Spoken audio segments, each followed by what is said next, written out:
Muito bom dia, meus amigos que nos acompanham todos os domingos. Hoje chegamos ao segundo capítulo da primeira carta de Paulo aos Tessalonicenses. Você que ainda não se inscreveu em nosso canal, lá no YouTube, Antônio Lima Braga Júnior, vai lá, clique no sininho para receber as notificações, faça sua inscrição. Também estamos no Instagram e no Facebook. No Facebook, você já sabe, né? Você consegue ler comigo um capítulo da Bíblia por semana.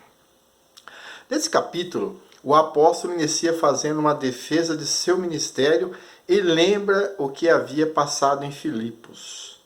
Ele cita o seu sofrimento em difundir a palavra de Deus. Ele havia sido maltratado em Filipos de maneira vergonhosa.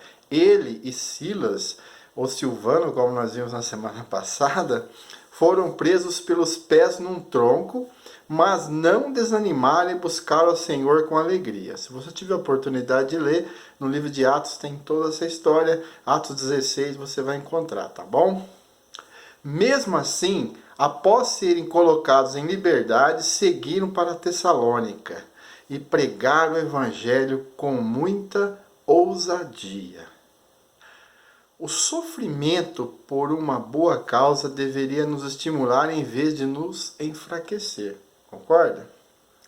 Definitivamente, o objetivo de Paulo não era de agradar as pessoas, mas de fazer a vontade de Deus. Orientado pelo Espírito Santo, suas viagens eram sempre motivadas pela sua ousada confiança em Deus, como está no versículo 2 desse capítulo.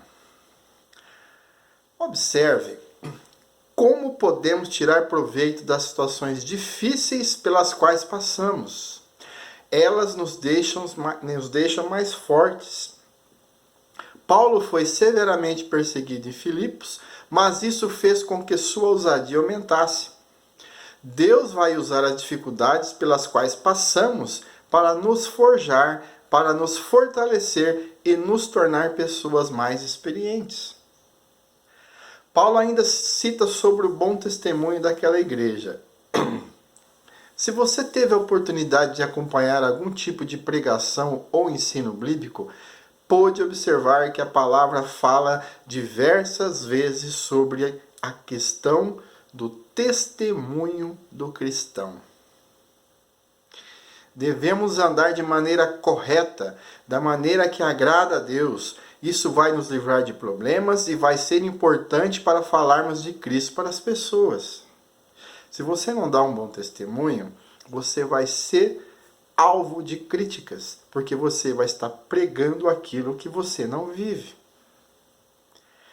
O intento de Paulo não era estabelecer uma facção ou atrair as pessoas para um partido, mas promover uma religião pura e imaculada para com Deus, o Pai.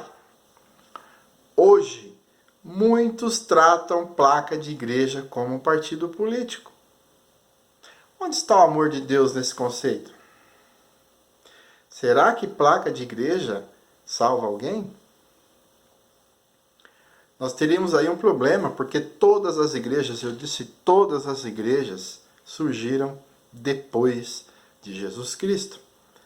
A igreja primitiva era uma coisa, as igrejas que nós temos hoje são outras.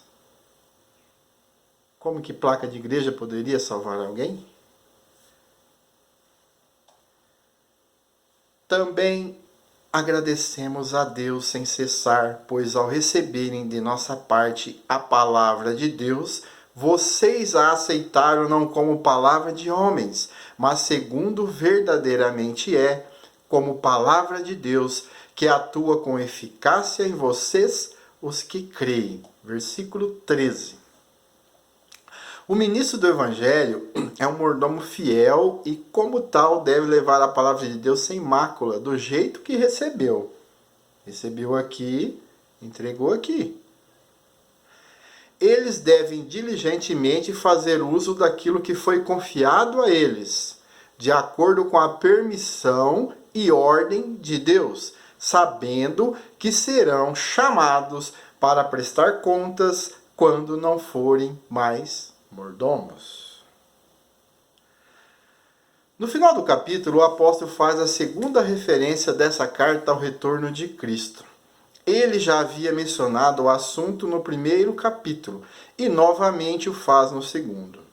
A importância maior está contida nas pessoas que alcançamos e discipulamos. Devemos anunciar a Cristo sempre, sem cessar.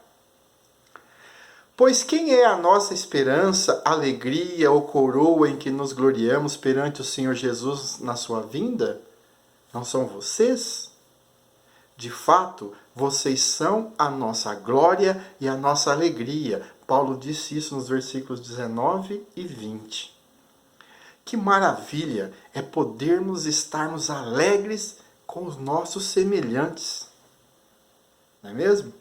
Sejamos um exemplo de Cristo na terra. Um bom dia e que a paz do nosso Senhor Jesus Cristo esteja com todos.